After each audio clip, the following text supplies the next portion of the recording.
l'essentiel, et cela a été rappelé ce matin, c'est d'aborder cette thématique du développement durable, des objectifs du développement durable, la question de l'eau, selon des approches qui sont totalement différentes des approches que nous avions l'habitude d'avoir jusqu'à maintenant.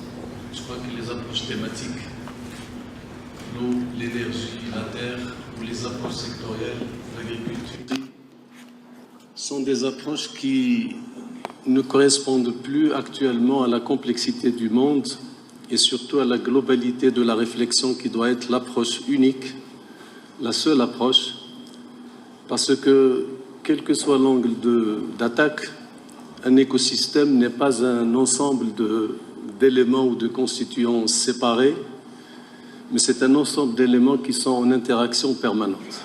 Donc il y a une interaction entre le sol, entre le climat, la faune, la flore, l'homme qui est au centre aussi de l'écosystème parce que les écosystèmes se sont dégradés pratiquement à partir du moment où l'homme se considérait à l'extérieur de l'écosystème et qu'il pouvait tout maîtriser, tout agencer, tout ordonner.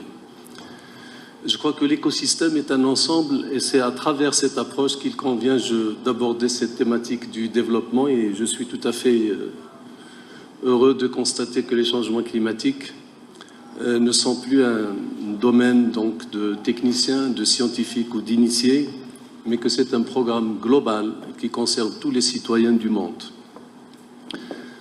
Le deuxième élément, c'est que si on remonte donc aussi loin qu'on puisse remonter dans le cadre de ces négociations depuis le Club de Rome en 68, avec les alertes qui ont été données à l'époque, comme quoi les modèles de développement que nous vivons ne s'accommodent plus avec la finitude de ressources naturelles d'une façon générale, ni avec les marges de résilience des écosystèmes et qu'il fallait trouver d'autres modèles de développement. Et je pense qu'à travers tout le cheminement que nous avons eu en 72 à Stockholm sur la première convention, la première conférence des Nations Unies sur l'écologie et l'environnement, qui pratiquement, cette époque-là, donc c'était l'acte de naissance de tous les grands mouvements, notamment de l'écologie politique, et jusqu'au sommet de la Terre de 92, dans laquelle nous avons les trois grandes conventions, changement climatique, biodiversité et lutte contre la désertification.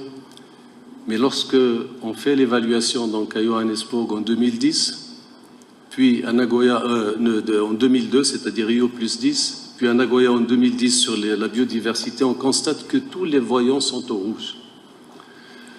C'est-à-dire, quels que soient les efforts qui ont été consentis, on n'a pas réussi à inverser la tendance. Et je crois que c'est à ce titre que l'accord de Paris est un succès diplomatique, un succès historique qu'on ne peut pas contester. Je crois qu'on ne nous sommes jamais trouvés aussi près d'un accord universel et qui nous permet justement d'aller vers le traitement de ces changements climatiques avec de nouvelles approches. Dans cet accord, je crois qu'il y a un certain nombre d'éléments fondamentaux. Le train de Paris donc, a quitté la station de Paris et il a créé énormément d'attentes. Nous avons comme station donc 2020 en passant par 2018. Et pour arriver à cela, pour garder vivace donc, cet engagement, cet esprit de Paris, il va falloir répondre à un certain nombre d'impératifs parce que les décisions de Paris demandent à être mises en œuvre. Il y a d'abord urgence. Et dans cette urgence, nous devons donc considérer Marrakech comme la première étape, la première conférence des parties pour répondre aux grandes problématiques qui ont été posées, notamment l'adaptation. Parce qu'on a souvent parlé d'atténuation, mais je crois que l'adaptation maintenant trouve sa place dans cette démarche. On ne peut pas séparer l'atténuation de l'adaptation. Deuxième élément, c'est la question fondamentale de la capacité building ou la formation des capacités parce qu'il est urgent, il est nécessaire, il est impératif de doter notamment les pays en développement, les pays du Sud, des capacités qui leur permettent d'abord de formuler, mais en même temps de traduire dans les faits sous forme concrète toutes les contributions nationales qui ont été avancées. Deuxièmement, ces capacités aussi sont appelées à formuler, à fabriquer les projets qui soient éligibles à ces nouveaux modèles de développement que nous voulons respectueux donc des équilibres écologiques. Et le troisième élément, c'est le transfert de technologie parce que c'est essentiel. il faut absolument qu'il y ait ce transfert de technologies qui permettent de faire ou doter les pays du Sud, d'une façon générale, des moyens pour s'adapter à cette nouvelle approche du développement durable.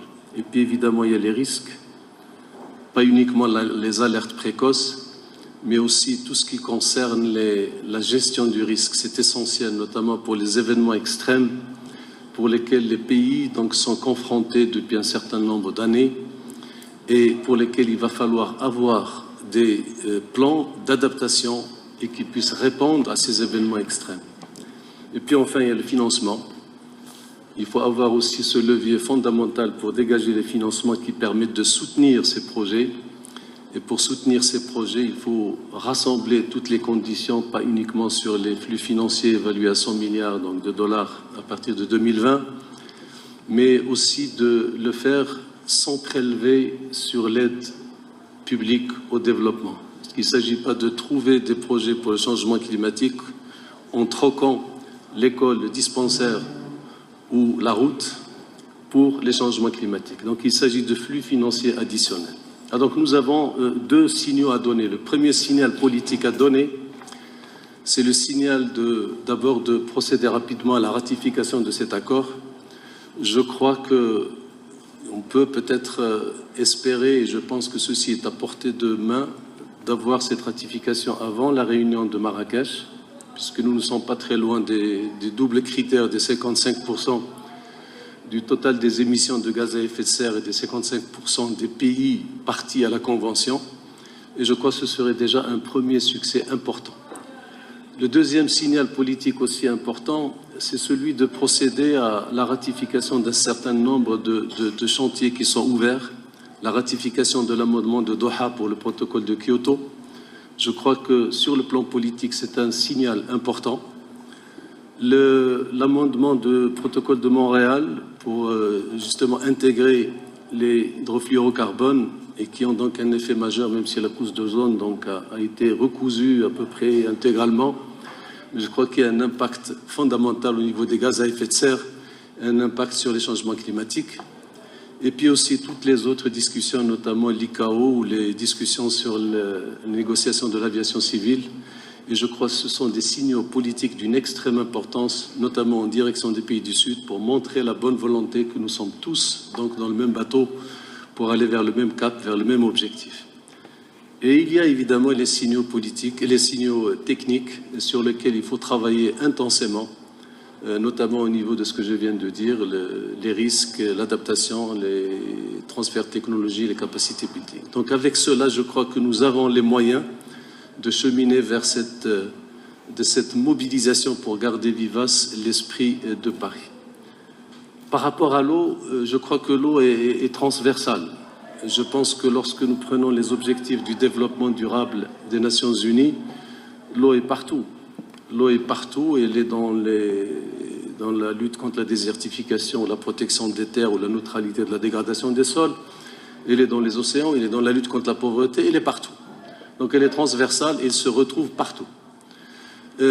L'autre élément, peut-être sans ajouter à l'inventaire qui a été fait ce matin sur les signaux, sur les clignotants rouges, il y a aussi beaucoup d'autres, toutes les zones humides, les artificialisations des côtes, tout ce qui concerne aussi la qualité, parce qu'il ne s'agit pas uniquement d'avoir la quantité d'eau ou la disponibilité, mais il y a aussi toutes les perturbations sur le plan qualitatif.